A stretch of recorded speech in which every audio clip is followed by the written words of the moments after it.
Hi there, Andre here from Peak Motorcycles.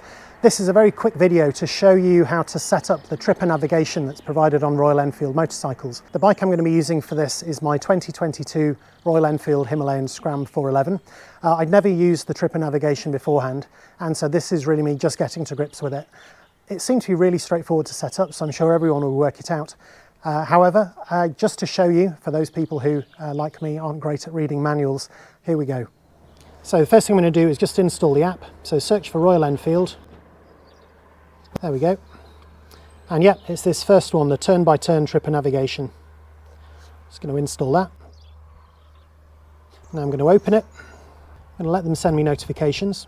And then you get this sort of starting page with Royal Enfield Tripper turn-by-turn navigation. So I'm going to tap login. I'm going to turn the camera away for a moment just while I log in with my Royal Enfield account. And from this is the same one that you would use on the website, and there is a sign-up link just on the bottom there if need be. So there we go. So it needs to know the location. I'm actually going to allow it while it's using the app. And then it wants to use Bluetooth so it can connect to the bike. So there we go, and that is very much it. If you want to actually add any waypoints or add anything in, it uses Google Maps and you can put them in here. But what I'm going to do is just show you how you connect it to the bike. So this is extremely complicated, so bear with me. First thing you do, turn the bike on.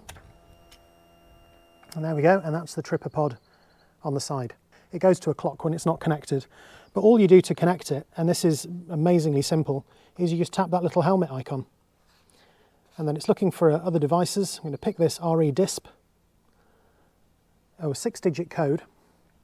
In this case, mine was 210921.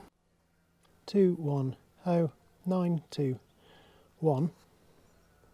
Connect. And that is as simple as that. It's yeah, it comes up like this. Nothing's actually changed on the dash yet. But if I add a waypoint, so if I put in Royal Enfield, it helpfully suggests places to go to, and that's it. Tap Get Directions. So the last thing I do before I set off is to tap Navigate. There we go. It says navigation is being displayed on the motorcycle's Tripper device. And if I come up here and look, sure enough, it's telling me that in 3.8 miles, I've got a left turn coming up. So my understanding is that that will then just give turn-by-turn directions as I make my way to the destination on my phone. It does support different waypoints, so you can build some routes in it, and I'll be showing you how to do that and actually be following them while I'm running this bike in. That's my quick video about how to use the Tripper Navigation on the Royal Enfield Himalayan Scram 411. I think it'll be the same on the Himalayan itself, as it's the same pod that's attached there, but it's really straightforward. There's no buttons, there's very little to do on the bike at all other than read a number. So you just install the app, log in with your account, tap the helmet icon, and then enter the 6 numbers that will appear on the Tripper pod on your bike, and that's it. Then all you do is you put your route in, tap Navigate when you're ready to go, and you will get turn-by-turn directions. I will give this a go at some point over the next few weeks and let you know how it compares to a standard GPS. Anyway, I hope this has been interesting and useful. If it has, maybe I'll see you next time. Thanks for watching.